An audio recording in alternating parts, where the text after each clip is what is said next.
Charlie Parsons for Boxing Social in association with William Hill and Empire Fight Store. It's been back to back to back.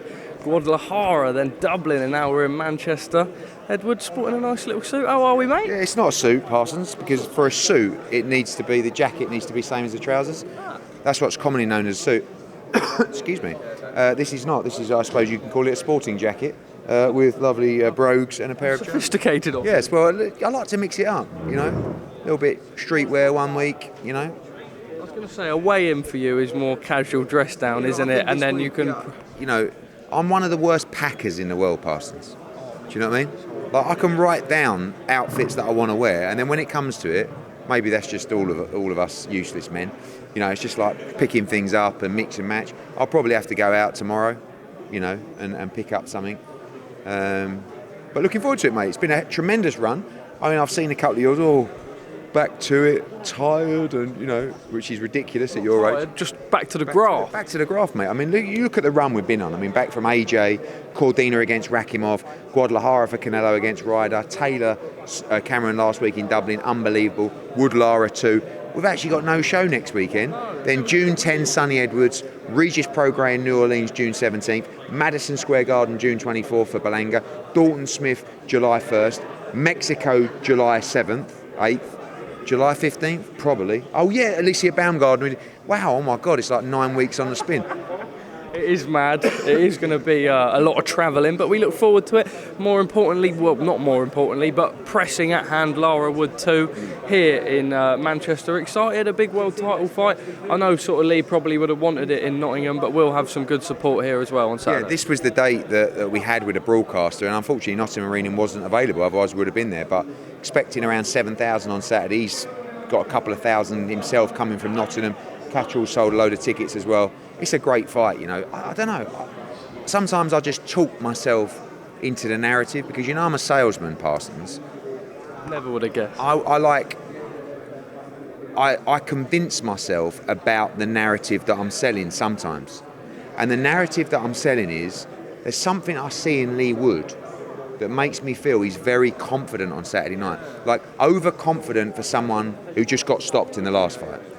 Wary, nervous, but just believes he knows how to beat him. The danger with this fight, and, you know, when you look back at the controversy of that first fight, it's really about Ben Davison's towel, wasn't it? If that fight would have gone on and he would have got badly hurt, there is absolutely no way he would be here for the rematch this quickly, right? So it may end up looking like an unbelievable towel on Saturday night. Mauricio Lara is going to think, I can hurt him, he's going to be frail, mentally he's not going to be at the races, I'm going to stick it on him nice and early and I'm going to get him out of there. That is what is going to happen. So I think it's a fascinating fight. It's kind of like Leigh Wood's last chance saloon, I think. I mean, look, Conor could win on Saturday, give him the fight, but Leigh never gave Conor the fight, so will he want to do that? I don't know, but it's must win for Leigh Wood, and Mauricio Lara is a dangerous man, dangerous, crazy man, and you know, it's going to be a thriller. Eddie, Josh Warrington, do you expect for him to fight the winner? Yeah, I thought he'd fight the winner of the first one, in all honesty. You know, I felt that Leigh would want longer to recover. He just felt, and he was right in a way that, you know, you got Komatov's the mandatory and Ray Ford's up there as well. Sometimes if you wait, you never end up getting it. Yeah, let me finish, Parsons, before you jump in and tell me what I should be saying. It's very rude. But I think that I think he's done the right thing. At his age, with his mentality and his belief, I think he's done the right thing. Eddie, sort of moving forward, there aren't as many UK shows planned. I know July 1, you've got Dalton Smith against Sam Maxwell. I suppose June 10, of course. Sorry, I was going backwards, actually. I was working backwards. So moving forward, you've only got 2 shows in over 4-week period. Yeah. Moving backwards. Why are you moving backwards? I don't know. Just how I fancy doing it. Yeah, but you've got to work backwards with Joshua. So all these things, it's like, you know, people just sort of make things up.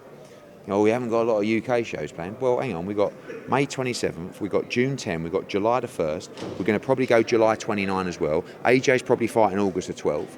I mean, it's the summer period, and we're smashing out shows left, right, and centre. We've got 2 in America. In the States. Oh, we've got 3 in America. This is another thing. Matchroom aren't doing a lot of shows in America anymore. Only 3 shows in like 5 weeks, and then 1 in Mexico the week after. So what narrative do you want to spin, boy? Not me. Edward, Smith Eubank-2 has been cancelled. Now, I believe sort of industry knowledge is that this has probably been off for about a week now. Yes. Industry knowledge. Why was it taking so long for the announcement?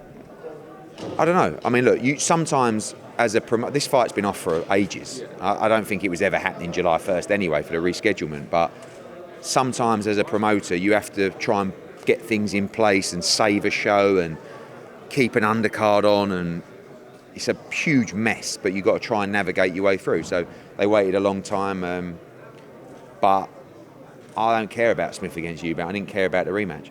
I want Eubank against Ben. It's been a year since that fight was made. There's a lot going on behind the scenes. We want that fight in the UK, and hopefully with the processes unfolding that can happen. If not, I'll do it internationally. I just want to make that fight. It's been 8-9 months of just chat, talk, this, that. Fuck it, fuck everything. Make the fight. Make the fight. It's one of the biggest fights, if not the biggest fight in British boxing right now, and I want to see it. So that's what we'll be trying to do. Do you believe that is next, and that could be the next fight?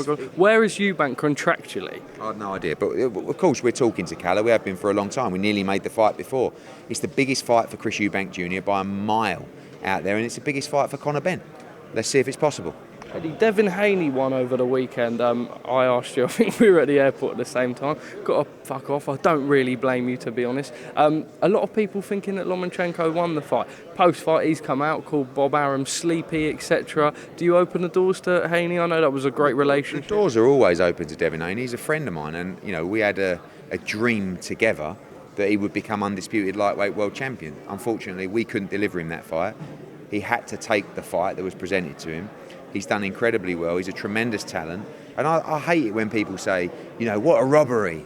Lomachenko won that easily, 115, 113. It was a close fight.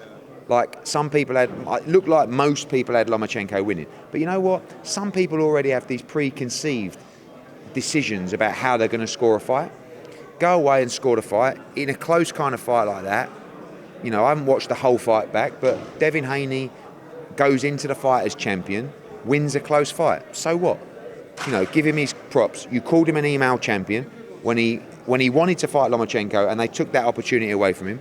He went and won the world title. He went to Australia twice to fight George Kambosos. Then he fought Lomachenko. He beat him. Give him the credit that he deserves. And he's an unbelievable fighter and a great talent. Just quickly, Tyson Fury now rumoured to fight Dempsey McKean, a Matchroom man in Australia. Listen, I wish it was true. Total. Look, Tyson does what Tyson does. Goes over there, makes a huge amount of noise. And right, he's an entertainer. He's a promoter. He ain't going to fight Dempsey McKean. He ain't going to fight Jay Patai. He's going to look for the biggest fight possible, and we'll see who that is.